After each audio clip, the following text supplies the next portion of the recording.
You sent me an article a couple of weeks ago that was talking about you did a talk at UNSW with TEDx. Yeah. Okay.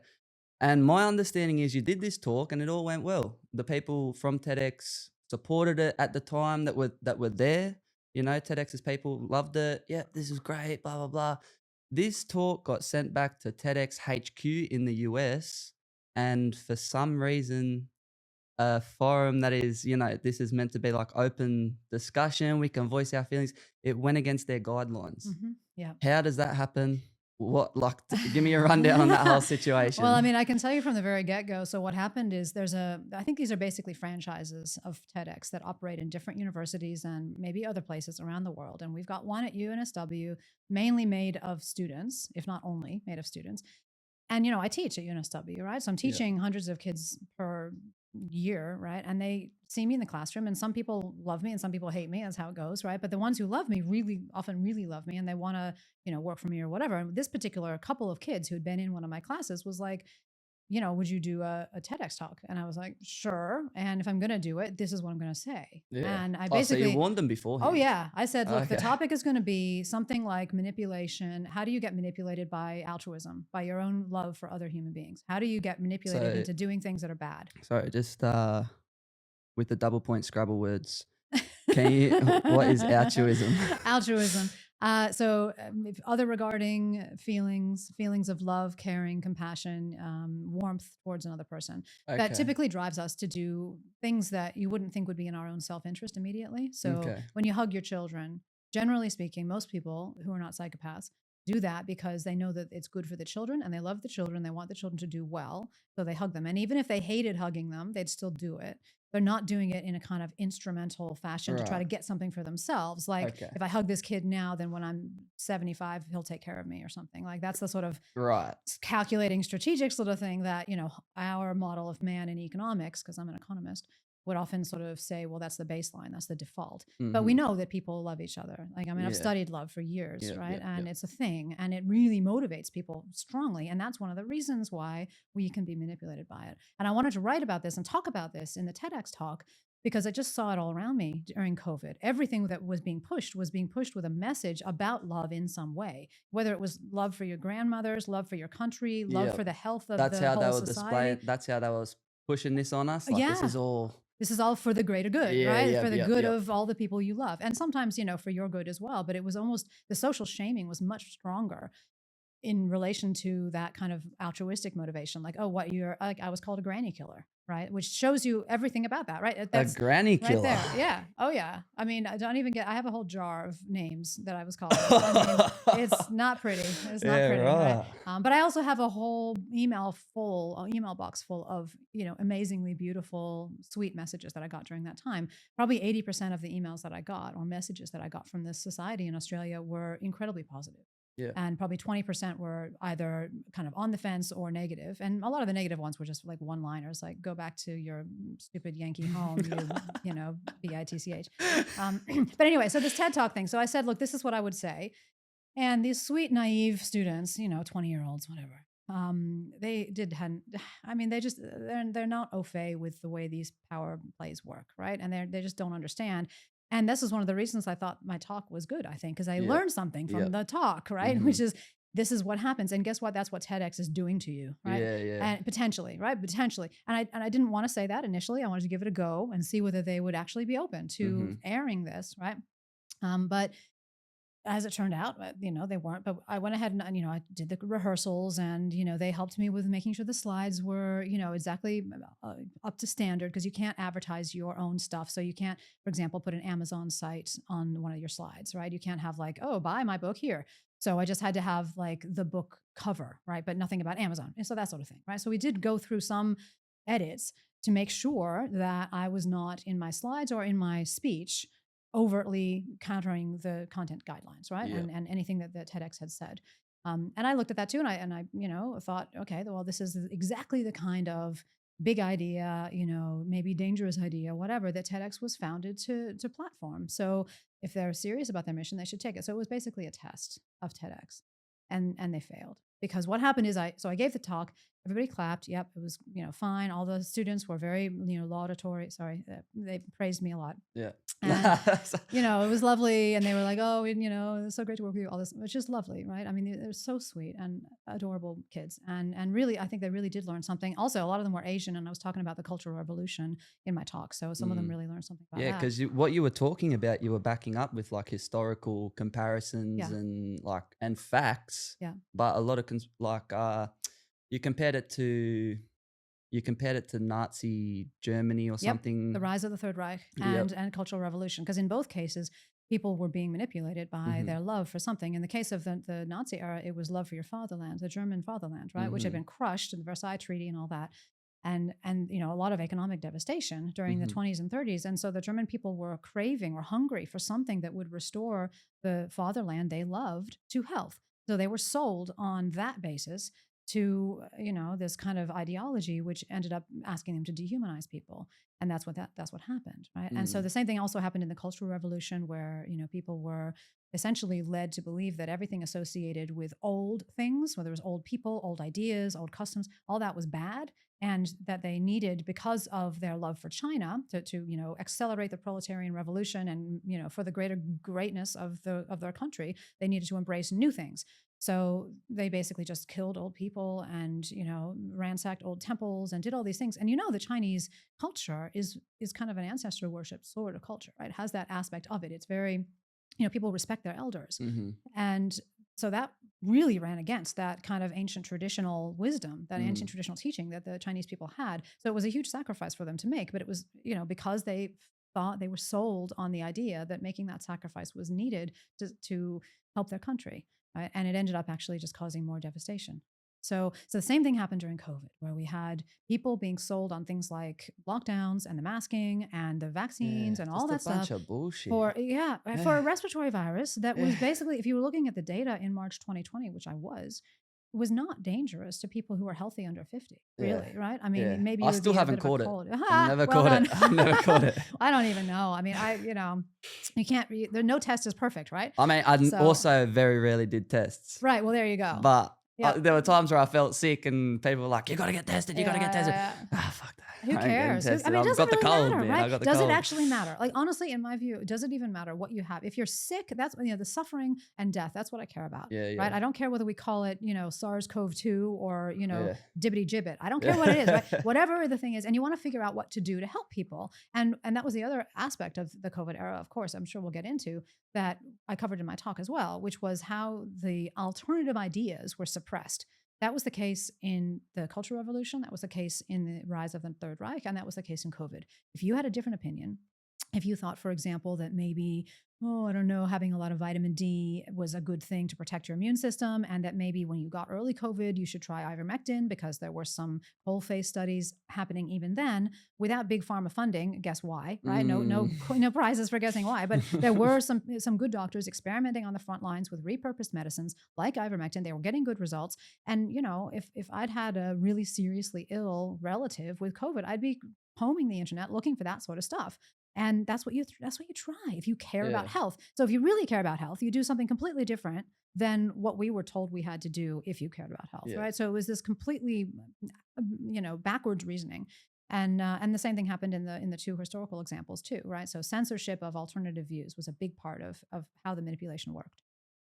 Yeah, see, I feel like even right now, like, if you talk against, like, if you go against the norm and say, like, COVID, it was a bit of this or whatever, people look at you like you're crazy. And even more so back then when it was actually happening. Like, it's a bit easier now to kind of talk against it. But that's only because people are starting to look around and go, wait, why couldn't I leave my house? Yeah. What's going on? They're starting to wake up. That's 100%. And like, I feel like I got stitched up. I think I got manipulated. And I think a lot of people are starting to realize that as well, because like, I was told I'm not allowed to work unless I get this vaccine. Yeah. And I did get the vaccine, and I regret that shit. I Yeah. regret that shit hard, Yeah, man. of Because course. like, just look at how everything's just back to normal. And I like, know. Man, COVID was a crazy time. Yeah, Like, we no. were being told you can't leave your house, you can't go to the shops, you can't you can't get on public transport, you can't go see your mates, you can't get on a plane, you can't go to work, you can't do this, you can't do that. 2 years later, 3 years later, however many years later, everything's back to normal. And not only is everything back to normal, but COVID is endemic. You know, people are getting COVID, have had COVID, and most people have had COVID. You probably have had it. You probably just I like probably have, yeah. asymptomatic, No, whatever, honestly, I right? probably Like have. if you haven't been testing, I've probably had it, whatever. The But jab saved me. The oh. jab saved me. I'll probably go about the jab saved Look, me. legitimately, I do think that there's probably a couple months of protection from some things from the jab, but you know, like honestly, again, is it worth it for somebody like an economist? The way that we're trained is to think about possible government actions towards achieving the greater good, right? Yeah. And we think, okay, here are different things you could do as a government. You could subsidize this, you could underwrite that, you could tax at this level, you could whatever. And you know, you could lock down, you know, you could have a lot of money spent on vaccines, whatever you do. But whatever you do, you want to evaluate that policy choice based on the costs of it and the benefits of it in relation to the objective. What is the objective? In my mind, what I've always been taught, and the reason that I was drawn into economics in the first place, is it's maximum human thriving, happiness, welfare, good stuff, things that you would want for your child, right? Yeah. And that's what motivates me every time that I go, you know, to talk about any kind of policy or try to think about any option that a government might have. Is this a good thing or is it not a good thing on net? This is what I was going to say to you, because I think since COVID lockdown, a lot of governments around the world have lost the trust of the people. I think a lot of people, all of a sudden, the government will tell us something, and now a lot more people are like, can I trust that? Yeah. And, you know, honestly, I think in the case of Australia, at least, that's probably a good first step. Mm-hmm. Because we have, and I've really, this is an area that I really was naive about before COVID. I did not understand how deep and how wide and how catastrophically sort of crippling the political apathy is in this country, right? We just have a country of people, particularly the younger people, sadly. Oh, but 100%. but like most people, they just don't. It's not that they don't care about their lives and like, you know, making a good sort of living and hoping that their children do better than them and all that. Of course, we all care about that.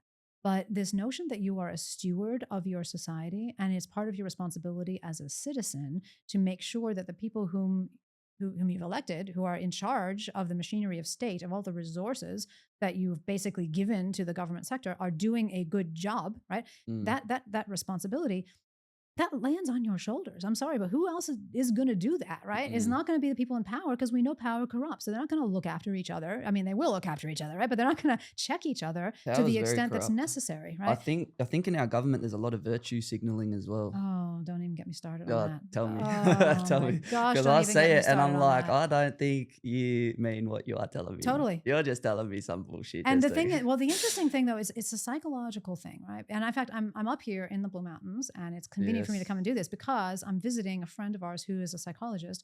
Well, I'm sorry. She's a former registered psychologist. She got deregistered because she had the audacity to go out on a public podcast and say that the lockdowns of schools, like the closures of schools, were hurting children. And she's a child psychologist. And she said, I've got a professional duty to notify the public, notify somebody when children are being harmed. Yeah. They're being harmed right now. So in front of my face. Maybe you've got like a bit of backbone about you, or like, you know, a bit more balls than other people. But is there any part of you that's scared to get on a forum like this and say what you're saying? Not at all. Because no. There could be ramifications, you know what I mean? Well, fortunately or unfortunately, I don't know. Some people have different opinions. We don't have a registering body in economics. So I've got a PhD in economics. So this is my situation, right? I've got a PhD from the US, you know, from the University of Maryland. Been working in Australia for almost 22 years or something like that. I'm a professor at UNSW in the School of Economics. I have a national teaching award. I was named Young Economist of the Year in 2019 by the Economic Society of Australia. So I've gotten some big awards in the sort of profession, right? And I've not been canceled somehow by my university or other bodies of authority during this time, regardless of what I've been saying. And I've been saying an awful lot, let me tell you. I have been saying a lot, particularly about the lockdowns. Someone's got it. Well, the thing is, I felt like I've got the platform to do it. You know, universities are supposed to be about allowing free debate, discussion, and free thought about whatever. And again, my goal is human thriving. I mean, sorry, but that's unarguable. And I will not be backing down from that. I'm not going to go along with something that I think is bad for people. I'm sorry. Gigi Foster for Prime Minister. You heard it here first. That's what I want. You sold me. Oh man, no, I would be such a bad politician. I can't remember people's names. Jack, I know your name, Jack, yes. Right? But I'm so bad with names, and I don't remember who put what bill when, and who wrote some addendum, and whose wife said what about the dog, and all the stuff you need to remember to be a good politician. To do the deals. I mean, A, I find it gross, and B, I can't remember the details. I'm just not important. It doesn't stick to my head. What sticks in my head is like ideas, right? Did you follow the last election? Yeah, the election just gone. Yeah. I mean, I do follow it because I need to be able to comment, on the air about stuff that's happening, right? So I follow it well enough, but it's just I hold my nose when it comes to the real politicking stuff. So if I imagine going into politics and being a politician, no, thank you very much. Right? An advisor, sure. Yeah. An advisor, it would be fine position because I can still say what I want, and I also can be separated from that power position because I know I've seen what power does to people. Right. And so people have asked me, what would you do if you were queen? Just, how would you change things? I mean, I could, go off on, 36 things that I would change. Right. But the first thing would be make sure I'm not queen after 6 months. Yeah. Seriously. Absolutely. 100%. Why is that? Because I don't want to be in power. That's when they come for you? No, it's not about them. It's about me. Yeah. I would be afraid that I would be corrupted just like so many other people in history have been corrupted with too much power. Like I know my heart. And at the moment, in this moment, I would definitely say, oh, of course I would always do the right thing. That's what they all say. Honestly, right? I 100% understand what you're saying. I've thought about something similar kind of thing. Like I reckon I would be scared that I would change after having too much of an influence. That's it. Like I want to stay the way I am. And I always say, oh, if I was this, if I was that, I know how I am. I reckon people would love my views. Yeah. But, Exactly. But I reckon if I got to a certain point, fuck, would I stay like that forever? That's it. And if you're a student of history and psychology, human nature is such that we just find power an aphrodisiac, right? Almost regardless of who we are. So there is a bit of a selection process. Like it is true that people who seek out positions of power probably are even more affected by it than others, right? But there's a reason why the Lord of the Rings story is so powerful, right? The one ring to rule them all, right? And he goes crazy, right? And he becomes this shrunken, horrible creature because that's the effect that power has on your soul, basically, right? That's what we're being told. And in that story. And so I take that seriously, right? And so I'm not going to live my life in a way that I've got too much power. So I do try to keep myself fresh. Power is bad for some people, a lot of people, most people probably. I think so. And if you do find yourself in a position of power, for those of you out there who are listening, who are in positions of power, you're thinking, oh my gosh. There's not many people listening. Well, let's hope. Let's No, let's not hope. What are you even wishing bad on my show for? Come on. Well, the powerful have power, right? They have influence. So if they actually are convinced by their message, then maybe they might do something different. But the way to handle it is you try to surround yourself with people who will tell you no. Right, who will keep you grounded. They'll say, it's not true that everything that comes out of your mouth is golden, and ideally, you manage to frequent places that you can't get to when you're really powerful in disguise. The whole idea of a disguised king going to the pub. That's what I would be. And I've heard, I don't know these stories too well. I couldn't put names on anything or give good examples, but I've heard, for example, in Australians politics, right? In Australia's politics, they become prime minister. They have this great lifestyle. They live it lavishly. They're on a great, what a cash per year, whatever. Yeah. They got this, they got that. And then it becomes, if you say something that goes against what we want you to say, these luxuries get taken away. Yeah. And that's why these people in power are scared to say what they truly want to say. Totally. It's a machine. It's a machine. Yeah. Right? It's a machine. And if you want to know about this, so you're very right about that. But a lot of Australians don't see their country in that way. They don't see the entrenched corruption and the networks of favoritism that keep things running at the top, right? But that's a real thing. And so people want to read about that. There's a colleague of mine, Cameron Murray, who has written this book called Rigged, Rigged, which is basically, it's an updated version of a first version that they self-published, basically, because I knew that no publisher would go towards it. But then it did really well. So Rigged, I think, is it's some publishing houses put it out. But the first version was called Game of Mates, How Favors Bleed the Nation. And I love that title Yep. because it just captures it all. And it's basically chapter by chapter corruption in Australia. So financial industry, superannuation, et cetera, higher education, property markets, all these different areas where that kind of favor exchange, you basically buy in. And once you're in, it's really hard to get out. It's like the mafia kind of thing, but tone down a little bit. Like there's not as many, people having horse heads in their beds and, being put into bridges in the concrete or whatever. But, it's that kind of direction. Right. And in a way it's hard to fight against it because I can imagine these young people, they want to get ahead, and mateship and favor exchange is kind of natural, like if you were going to tell me after this show, hey, I've got a mate who's a student at UNSW and he'd really fancy a chat about his future career options or whatever, would you be willing to meet with him? I'd probably say sure. But would I say that to some random person who I've never met?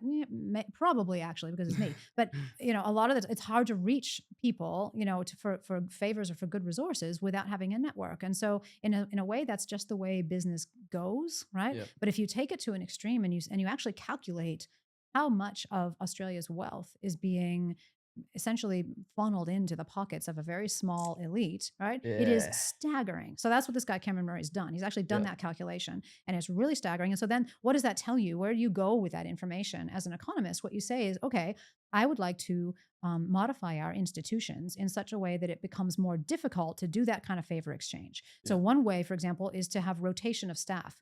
Because those networks, they develop Yeah. over time, right? Yeah. Relationships Yeah. between people. Mhm. Okay, have somebody fly in from Germany to do our financial system review. Don't have it done by, ASIC or whatever, Opera or If we have some people group. from the other side of the world, but helping us in our politics, do you think that's for the best of the Australian people? It's Like, not. could It's not we with the be concerned politics. about their Yeah. It's not with. It's not with the politics, right? It's just with if we had a financial, like if we had a royal commission, right? let's say, Just more for right? Like a royal. In fact, I was calling for this like I don't know 5-10 years ago.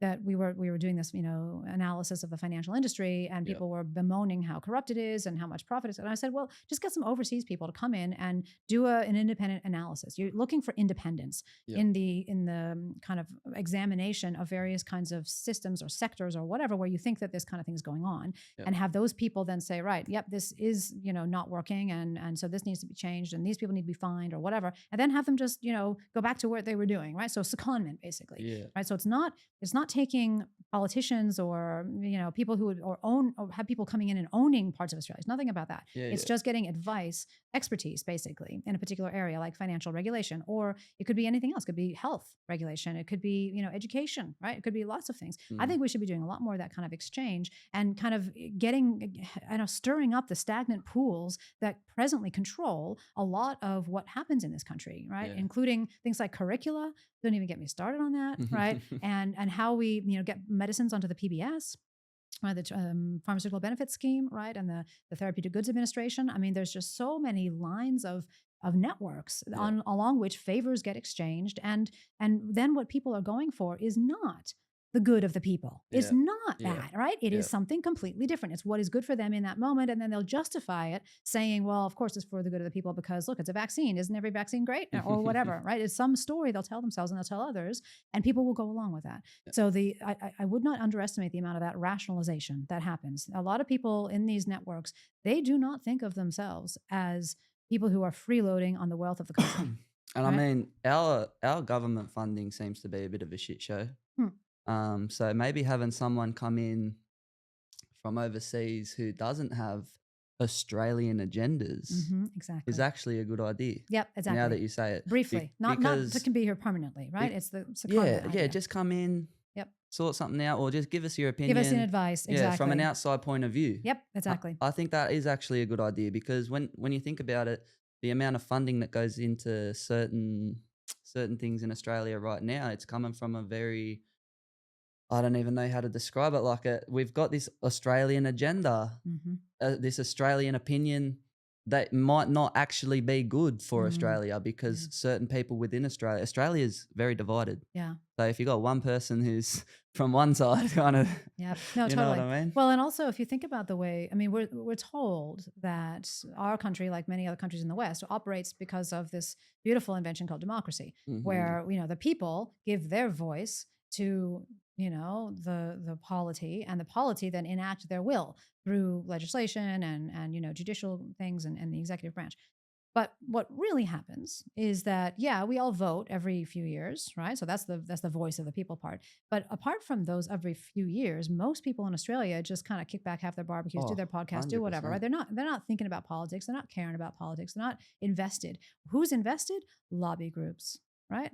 Lobby groups and special interests who have a lot to lose or gain from particular bits of legislation or particular acts of, of the government.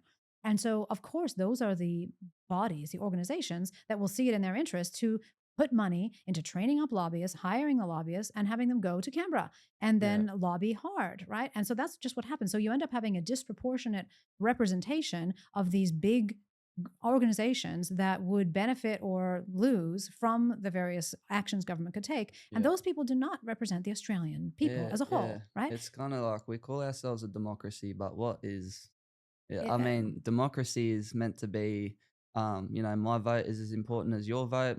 All our opinions, we're all people of the country. yep. But I don't think what is happening in the country is actually for the good of the people of the country. Right. But that's, again, it's because our voting process is just a very, very weak, diluted We've got a weird method. voting. Well, it is weird. The it's pretty preferential voting weird. system is weird. I actually don't mind the preferential voting system and the compulsory voting. I think that's not too bad compared to some cases. But we also have first past the post. We could talk a while about political, mechanisms. But the main point is that the mechanism of voting, however you do it, in any Western country today, really, maybe with a couple of exceptions, they're doing a lot of referenda, is very dilute. It's just not like, you're not really able with your vote to express your opinions about all of the different 25 different policies that you might really think are important, right? Whether you're talking about, climate or health or education, whatever you care about, right?